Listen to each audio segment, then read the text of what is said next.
Elisa किसी की नहीं सुनती और अगले दिन एक छोटा सा ठेला लेकर बाजार में खड़ी हो जाती है। ये क्या बेच रही है? पिज्जा है ये, पिज्जा। लोग हंसते हैं। पहले दिन कोई नहीं आता। दूसरे दिन एक बच्चा ठेले पर आता है। आंटी बहुत टेस्टी है, मजा आ गया। धीरे धीरे भीड़ भी लगती है।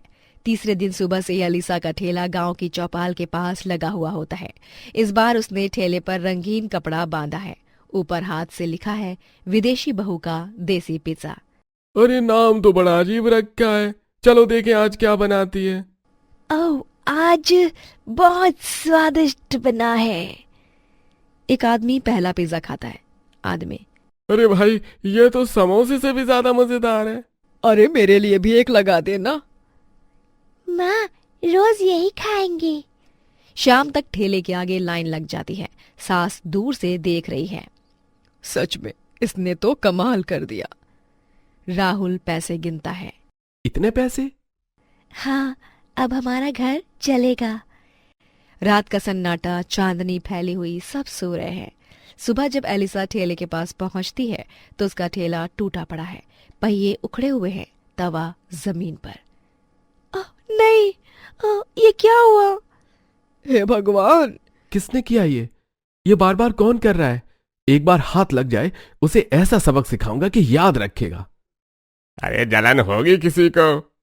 एलिसा टूट जाती है लेकिन रुकती नहीं। Oh my God! लेकिन कोई बात नहीं, मैं फिर बनाऊंगी। सास पहली बार एलिसा को गले लगाती है। तू मेरी बहू नहीं, मेरी बेटी है।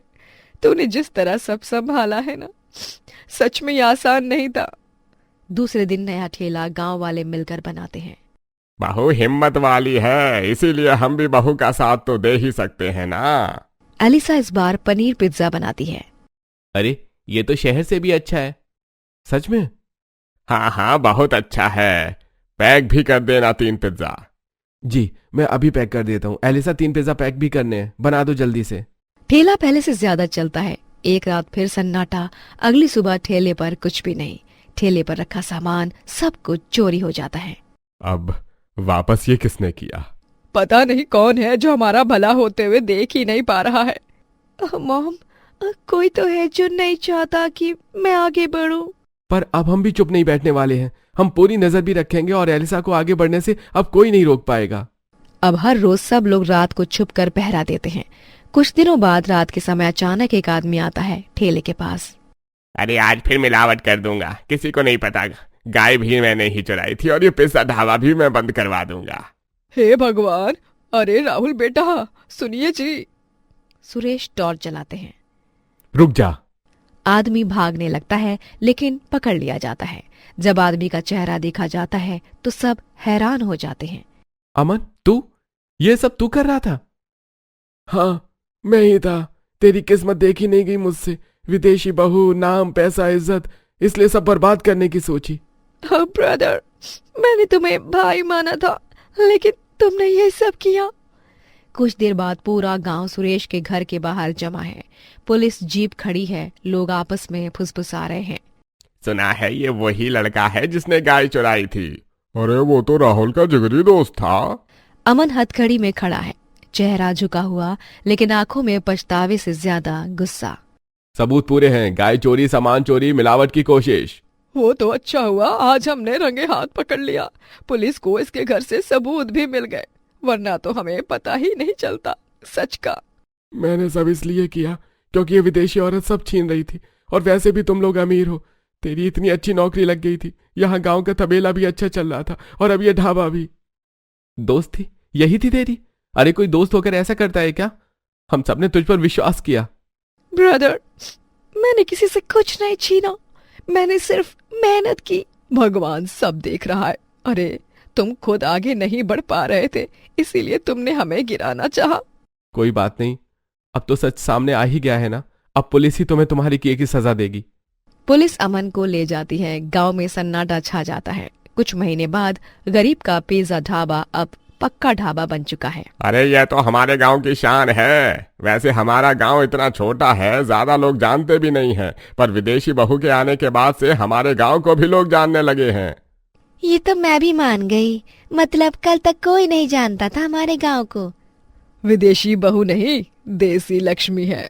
हमारे मुश्किल हालात में हमारा साथ दिया और हमें मुश्किल से भी निकाला है इसने।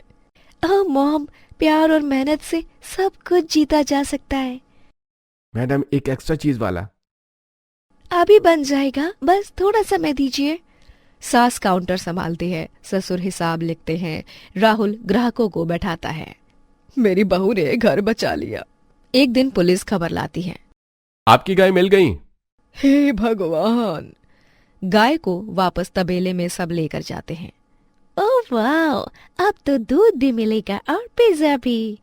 विदेशी बहू ने गांव का नाम रोशन कर दिया। इतनी मुश्किलें आई पर बहू ने हार नहीं मानी, डटी रही। बहू विदेशी नहीं होती, नीयत होती है हमारी, और हमारी बहू की नीयत ही साफ है। तभी तो उतार चढ़ाव आने के बाद भी हार नहीं मानी। मॉम, मेहनत, प्यार और सच्चाई सबसे बड़ा मसाला है। और मम्मी जी, मैंने ये मसाला कूट कूट के खाया है। असली गुनहगार पकड़ा जाता है, जिसके बाद अब एलिसा के ढाबे में कोई भी रुकावट नहीं आती और गुजरते वक्त के साथ एलिसा का ढाबा बढ़ता ही जाता है और वो खूब नाम भी कमाती है। शर्मा परिवार काफी ज्यादा ऊंचे ख्यालों वाला परिवार था। शर्मा परिवार में उनकी नई नवेली 2 बहुएं सुरभि और अंजलि शादी करके आती हैं। उन दोनों की सास शांति उन्हें समझाते हुए बोलती है, देखो बहुओं, तुम दोनों सहेलियां हो और जब हम सुरभि को देखने आए थे तभी हमें अंजलि भी पसंद आ गई थी। इसीलिए हमने अपने दोनों बेटों की शादी तुम दोनों सहेलियों से कर दी। तो अब ये तुम दोनों का भी घर है। जी माँ जी। जी माँ जी। तो अब मेरी एक बात कान खोल कर सुनो। हमारे घर की बहू बेटियां बहुत ही शर्म लिहाज से रहती हैं। तुम दोनों हमेशा घूंघट में ही रहोगी, यहाँ तक कि रसोई में खाना बनाते समय भी। तुम्हारे ससुर और मुझे बिल्कुल भी बर्दाश्त नहीं है कि घर की बहुएं बिना घूंघट के घूमें। इसीलिए घूंघट सर से हटना नहीं चाहिए। शांति अपनी दोनों बहुओं को समझाकर वहां से चली जाती है, लेकिन दोनों बहुओं को घूंघट में रहने से काफी परेशानियां हो रही थीं। ऊपर से गर्मी भी काफी ज्यादा होती जा रही थी। ऐसे ही एक दिन अंजलि और सुरभि दोनों रसोई में खाना बना रही होती हैं। तभी अंजलि सुरभि से कहती है, अरे सुरभि, सब्जी में जरा नमक डाल देना, शायद मैं नमक डालना भूल गई हूँ। ठीक है, मैं अभी डाल देती हूँ। एक तो घूंघट की वजह से साफ साफ दिखाई भी नहीं देता है। मैं रोटियां बना रही हूँ लेकिन दिख ही नहीं रहा है कि ठीक से बन रही है नहीं बन रही है। छोड़ दो ना अंजलि, एक तो इतनी गर्मी है, ऊपर से हम घूंघट लेकर रसोई में खाना बना रहे हैं। अब जैसा भी खाना बनेगा खा लेंगे सब। सुरभि घूंघट में थी और वो गलती से नमक की जगह चीनी का डब्बा उठा लेती है और सब्जी में नमक डाल देती है। कुछ देर बाद खाना बन जाता है और दोनों बहुएं टेबल पर खाना लगा देती हैं। शांति और उसका पति मोहन खाने की टेबल पर बैठ जाते हैं। सुरभि और अंजलि उन्हें खाना देती हैं। जैसे ही मोहन सब्जी खाता है, उसे काफी ज्यादा गुस्सा आता है और वो गुस्से में बोलता है, अरे ये कैसी सब्जी है, इसमें मिठास कैसी है। अरे बहुओं, तुम दोनों को खाना बनाना नहीं आता है क्या? रोटी भी पूरी जली हुई है। मैंने सोचा सब्जी तो अच्छी होगी लेकिन सब्जी भी खाने लायक नहीं है। ससुर जी माफ करना, वो हमें घूंघट की आदत नहीं है ना, तो बस इसीलिए हमसे गलतियां हो रही हैं। गलतियां हो गई हैं लेकिन आगे से कोई गलती नहीं होनी चाहिए। अब तुम्हें घूंघट में ही रहना है, इसलिए आदत डाल लो और आज की गलती को दोबारा कभी मत दोहराना। सुरभि और अंजलि को काफी परेशानी हो रही थी, लेकिन उनकी परेशानी से घर वालों को कोई लेना देना नहीं था। घर वाले बस उनकी गलतियों के लिए सुना रहे थे। कुछ दिनों बाद सुरभि जूस का ग्लास लेकर अपने ससुर जी के कमरे में जा रही होती है, लेकिन घूंघट की वजह से सुरभि का पैर लड़खड़ा जाता है और सारा जूस मोहन के ऊपर ही गिर जाता है। बहू, ये क्या बदतमीजी है। मैंने आज ही नया कुर्ता पहना था और तूने मेरे नए कुर्ते पे ही जूस गिरा दिया। तुझे दिखाई नहीं देता है क्या? नहीं ससुर जी। क्या? माफ करना ससुर जी, मेरा मतलब है घूंघट की वजह से दिखाई नहीं दिया और गलती से जूस आप पर ही गिर गया। इसमें मेरी कोई गलती नहीं है, सारी गलती इस घूंघट की ही है। बस बहू, बार बार अपनी गलती का ठोकरा इस घूंघट के ऊपर मत डाल। ये सब चाल चलना बंद कर दो दोनों बहुओं। हद हो रही है अब तो, अपनी गलती सुधार लो। सुरभि और अंजलि धीरे धीरे आदत डालने लगते हैं घूंघट की। ऐसे ही कई दिन निकल जाते हैं। अंजलि खाना बना रही होती है और उसे बहुत ज्यादा गर्मी लगती है। अंजलि थोड़ा सा घूंघट हटा लेती है और चैन की सांस लेते हुए खुद से कहती है, हाँ, अब जाकर थोड़ी चैन की सांस मिली है, वरना ये तो घूंघट मेरी जान ही ले लेता।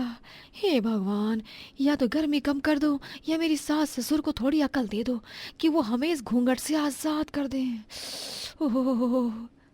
अंजलि ने घूंघट तो हटा लिया था, लेकिन तभी वहां शांति आ जाती है और अंजलि को बिना घूंघट के देखकर शांति को बहुत ज्यादा गुस्सा आता है। बहू, ये तेरे संस्कार है क्या? घर में सास है, ससुर है, सास ससुर की कोई इज्जत है कि नहीं अब है? तूने अपना घूंघट किससे पूछकर हटाया?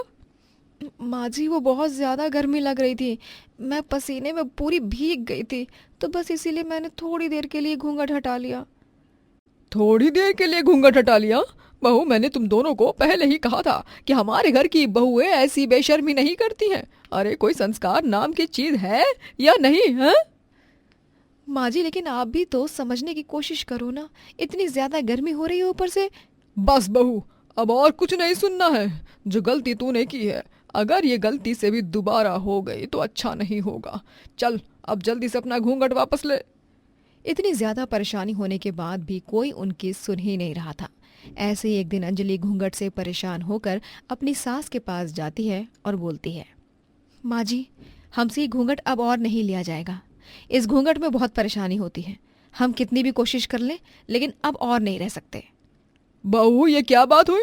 मैं पहले ही बता चुकी हूँ कि हमारे घर की बहुएं घूंघट में ही रहती हैं, फिर भी ये ख्याल तेरे दिमाग में आया कैसे? माँ जी, गर्मी देख रही हो कितनी हो रही है, तापमान बढ़ता जा रहा है और आपको घूंघट की पड़ी है। अरे पहले ही गर्मी की वजह से घूंघट परेशान करता है और फिर घर के काम करने में भी कोई कितनी मुश्किलें आती हैं। बस बहू, ये सब नाटक ना मेरे आगे मत कर। मैंने भी अपने समय में घूंघट लिया है, मुझे तो कोई परेशानी नहीं हुई। तुम दोनों को बहुत दिक्कत हो रही है। घूंघट के बिना हमारे घर की बहुएं बहुएं नहीं कहलाती हैं। तू तो भी अपने दिमाग से ख्याल निकाल दे और अपनी सहेली को भी बोल दियो। शांति से दोनों बहुएं घूंघट को लेकर शिकायत तो करते हैं, लेकिन इतना बोलने के बाद भी कुछ नहीं होता है। एक दिन अंजलि काम कर रही होती है, तभी अचानक से अंजलि को चक्कर आ जाते हैं और वो गिर जाती है। घर में सब लोग परेशान हो जाते हैं। डॉक्टर अंजलि का चेकअप करने के बाद यही बताते हैं कि ये सब घुटन की वजह से हुआ है। अब सुरभि को बहुत ज्यादा गुस्सा आता है और वो गुस्से में सबको सुनाते हुए बोलती है, देख लिया आप लोगों ने घूंघट का नतीजा। हम दोनों आपको हमेशा बोलते रहे कि हमें घूंघट में परेशानी हो रही है, गर्मी बढ़ रही है, इसीलिए हवा तक नहीं जाती है, लेकिन आप लोगों ने हमारी एक नहीं सुनी और अब देख लिया अंजलि की हालत। बहू, ये सब हमारी वजह से थोड़े हुआ है। अरे हम तो अपनी बहुओं को संस्कारों में रखना चाहते हैं। माफ करना ससुर जी, लेकिन इस घर में संस्कारों का मतलब किसी को पता ही नहीं है। संस्कार घूंघट में रहने से नहीं दिखते हैं, बल्कि संस्कार इंसान से स्वभाव, अच्छे कर्मों और नेक दिल से झलकते हैं। हाँ, सुरभि बिल्कुल ठीक कह रही है। हमने घूंघट को संस्कार समझा, जबकि असली संस्कार तो इंसान के चरित्र से झलकता है। मोहन और शांति की अक्ल ठिकाने आती है और फिर कभी भी अपनी बहुओं को घूंघट में रहने के लिए कभी नहीं बोलते हैं।